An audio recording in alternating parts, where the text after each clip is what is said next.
Hickok 45 here.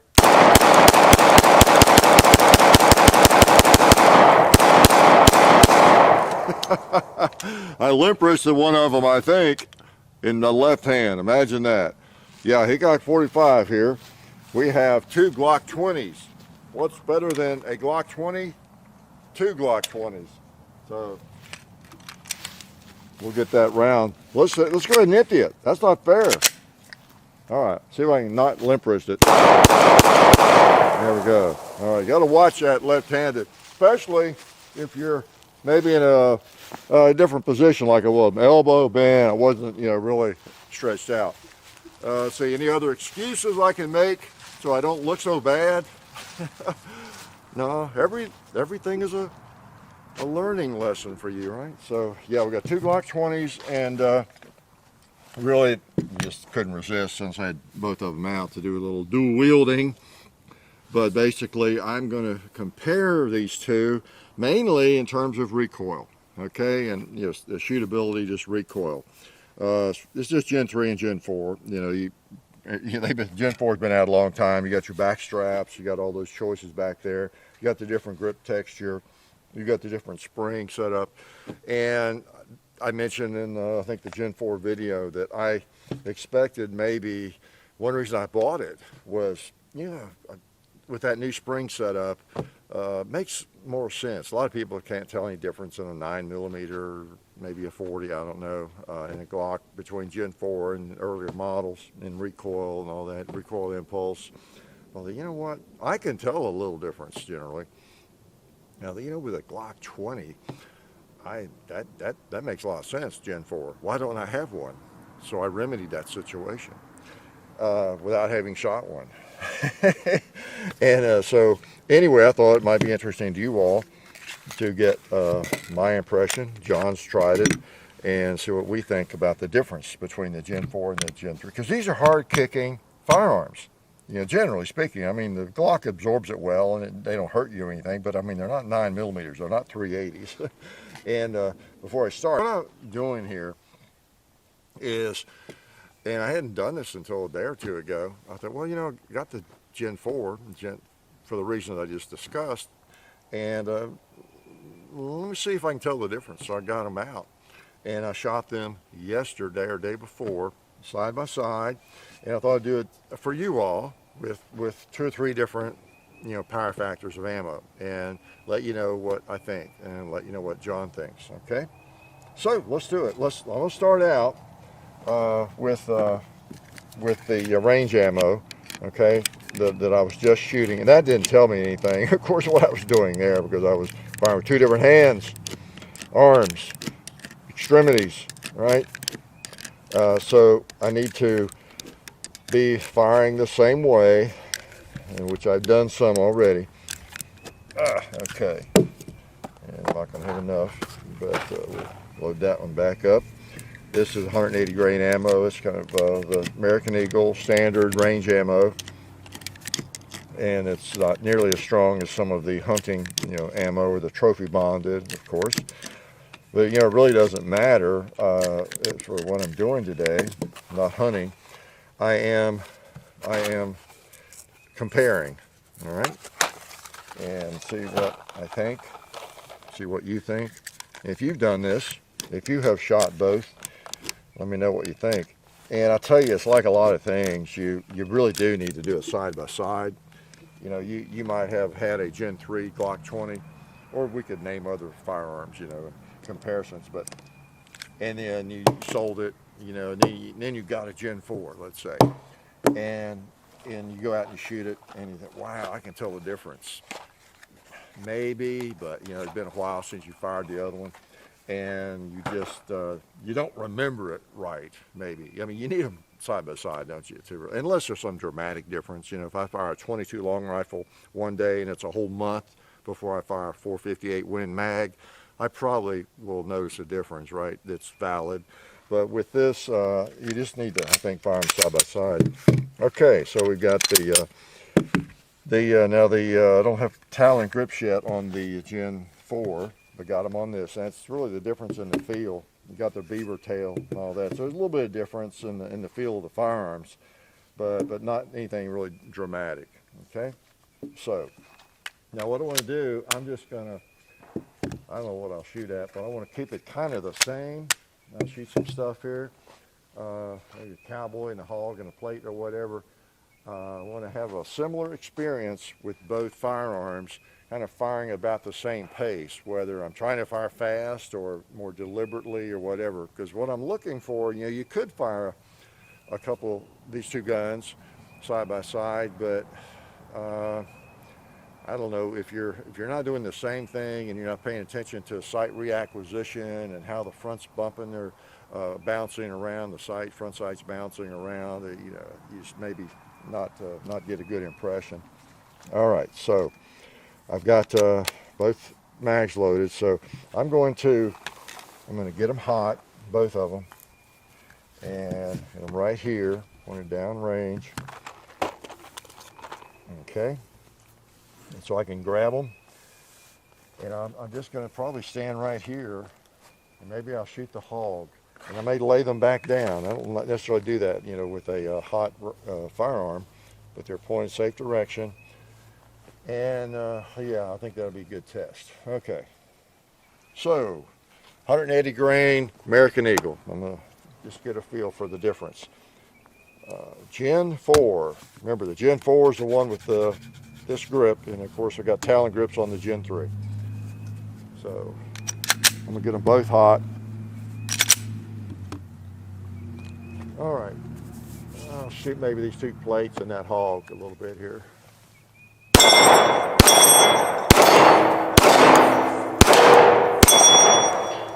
Okay, Gen 3.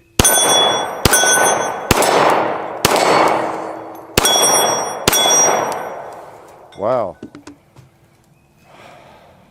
Okay, I'm gonna do that again with whatever ammo I have left.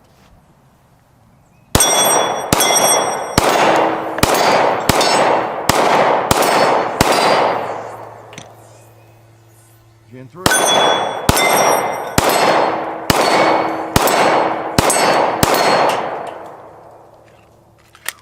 Boy, I tell you, I'm having the same, so far, the same feeling I had a couple days ago. I can't tell any difference.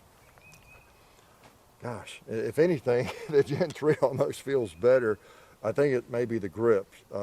I don't know. Okay, we're going to go to some heavier ammo.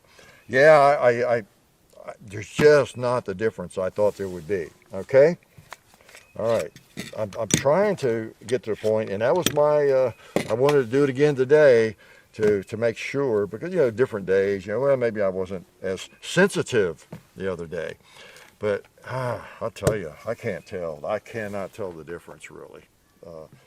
I want to think that, again, almost a Gen 3 feels a little, I mean, it would be a very small amount, but I'm just not sure. Okay, let's put some of this trophy bonded stuff. Now, this stuff will set you back.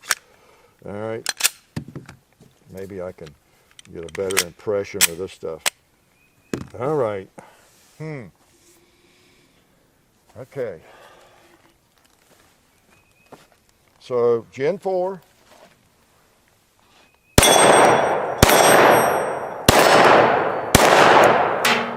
All right, stiff.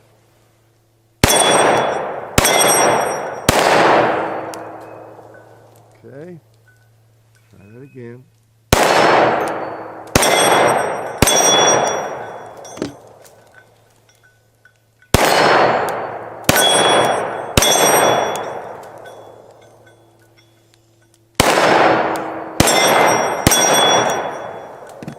Gen 3.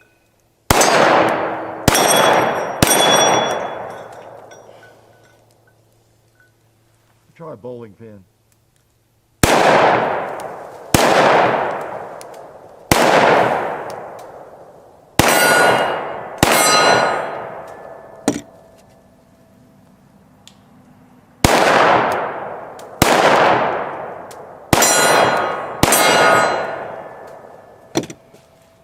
Oh boy, I tell you what,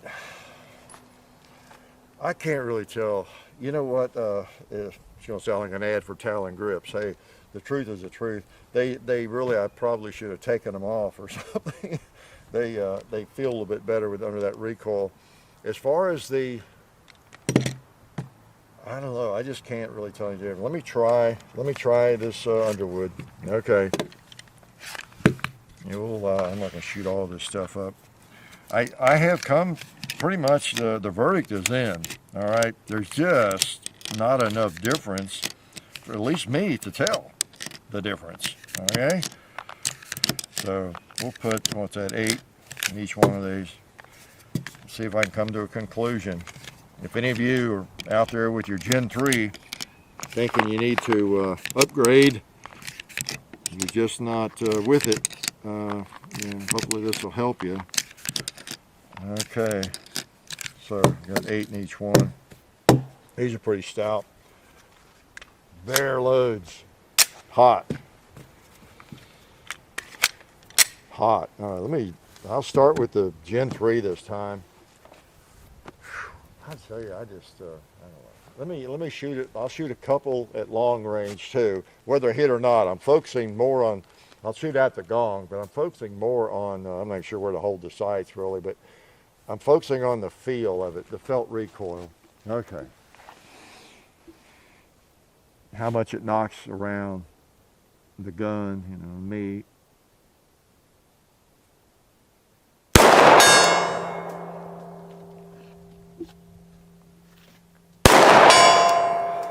Okay.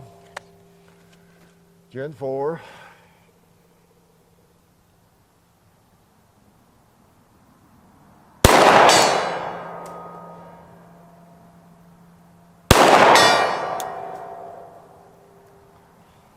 I don't know.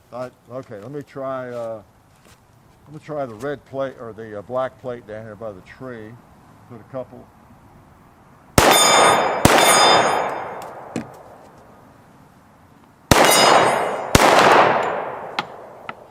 Couple more.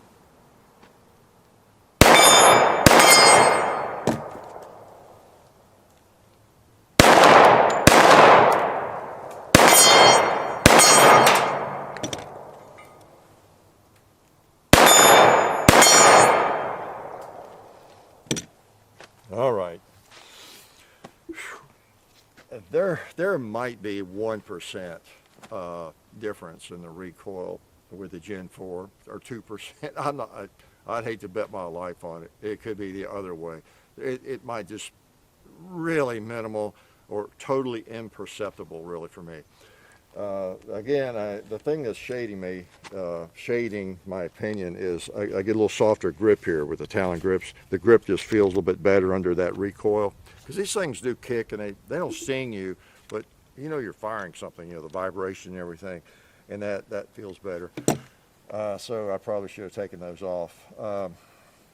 But by and large, there's really no difference. And that was John's perception. He shot before we did because he hadn't done this until today. And he did the same thing. He didn't shoot the wide array of ammo, but he couldn't tell really the difference, any difference. So that's a surprise. Okay, so I'd share it with you. I'd planned to do this after I got the Gen 4. I thought we'll do maybe a comparison, see how they compare in terms of recoil, because I expected quite a bit of difference. And I would be standing here telling you, yeah, they're both nice and neither one hurts you, but Gen 4 with that new spring system, it's just different, and it takes a lot of that absorbs some of that recoil. And again, if you're brand new to Glocks, guns, life, here's the Gen 4. It's got that standard, spring, okay. And then the Gen 4s, when they went to this double spring system here, which changed the firearm, the front some, and all that, but it's just a more serious spring, and you can get those in different weight. Now, I think, so it might be, regardless of our findings and our impressions, it might be that there's a spring available, for heavier loads or just whatever, that with the hottest loads that will give you a better feel in the Gen 4 that maybe is not available in the Gen 3. Some of y'all that shoot a lot of Glock 20s ammo, 10 millimeter, in this, and a lot of bare loads and all that kind of thing. You might have already discovered that, and I'm just not aware of it. There's a couple of things on planet Earth I'm not aware of. Most things I'm aware of, right? Yeah, right. So anyway, yeah, I was expecting to, yeah, you can tell the difference, folks. The Gen 4 is nice, but you don't really need to spend your money on it because the other one's fine too. I've been shooting it for years. But that's not what I'm telling you. I'm telling you that John and I can't tell any difference, okay? It could be we're just dolts and we're stupid and we're insensitive and we, you know, just, I don't know. So if you've ever tried this, there may be videos on this. I don't know people doing exactly this, but if you've ever tried it, you know, exactly what we did with this setup, let me know if you can feel any difference. I can't. I couldn't a couple of days ago, and I didn't shoot as much and as many different types of ammo, but I just can't tell any difference. I'm sorry. So I've got a Glock Gen 4 for sale, and that's the only reason we're doing this video. So who's got the most money that will send? No, just kidding. It's not for sale. I like them both. They're nice firearms. But you know, anything. I didn't gain anything by the Gen 4 really, other than I do like the beaver tail I put on it. And I typically don't use those. As I said in the video on this gun, I'll link to the video, the first video with the Gen 4. But on this big old gun, I don't care that it makes it a little bit bigger or whatever. It's just, you just need whatever you can on this this big old gun. So for whatever that's worth, it's probably worth about what you paid for it, right? Yeah, I bet it is. So please don't ask for your money back. But Glock 20, 10 millimeter, it might be in your life someday. You may not have interest right now. You may not care about a 10, but you never know. As you get into shooting, your tastes change. Man, guns I didn't know I would have an interest in, I have an interest in. It changes. The hobby, there's no end to it, right? And so you're not sure what you'll be interested in. So remember this, think back now. If you decide in 5 years you want a 10, a Glock 20, and somebody has one for sale, and you think, oh no, it's not a Gen 4, I can't have a Gen 3, they kick too much. No, I can't tell any difference, and you know, that's just the verdict there, and not a lot else to say about it. That's really all I wanted to do. And as far as the shooting impulse and the sights, because they do have the same sights on them, I haven't switched out the sights yet or anything. As far as, I may have shot one better, I don't know. I was really focusing more on the feel of it, but you know, if I had to go into bear country or I had to go somewhere in a shooting match with the Glock 20 and whatever ammo you put in my hand, you know, either one would be fine. So, like I said, whatever that's worth. Glad you came by though, even if it was worth nothing to you. It was worth a lot to us for you to come by and just visit with us a while and watch us shoot and enjoy the firearms. So appreciate your support, and y'all take care. Life is good. Oh yeah, that's better. This is a great gun for defense. Oh hey, didn't see you guys there. While I've got you here, I want to remind you of our friends over at Talon Grips and Ballistol. Talon Grips makes grips, can you believe it, for all different types of firearms. You can get rough texture or more of a rubberized texture. It just sticks right on there. You know, really affordable, really cool option to improve the grip for your handguns or rifles. So please check them out at talongungrips.com. You'll be glad you did. And also Ballistol. Dad has been using Ballistol for many years. It's a cleaner and a lubricant, and it's non-toxic. It works really great, and we're happy to have them on board since it's been a part of our shooting endeavor for a very long time. So go to ballistol.com, talongungrips.com, and also while you're out there, I'm juggling all these things here. Also, while you're on the internet, please do check out our other social media like Hickok45 on Facebook. There's also Hickok45 on Twitter, The Real Hickok45 on Instagram. There's a John_Hickok45 on Instagram where I do some things. There's Hickok45.com. You can find us also on Gunstreamer. So check out all that stuff and then watch more videos.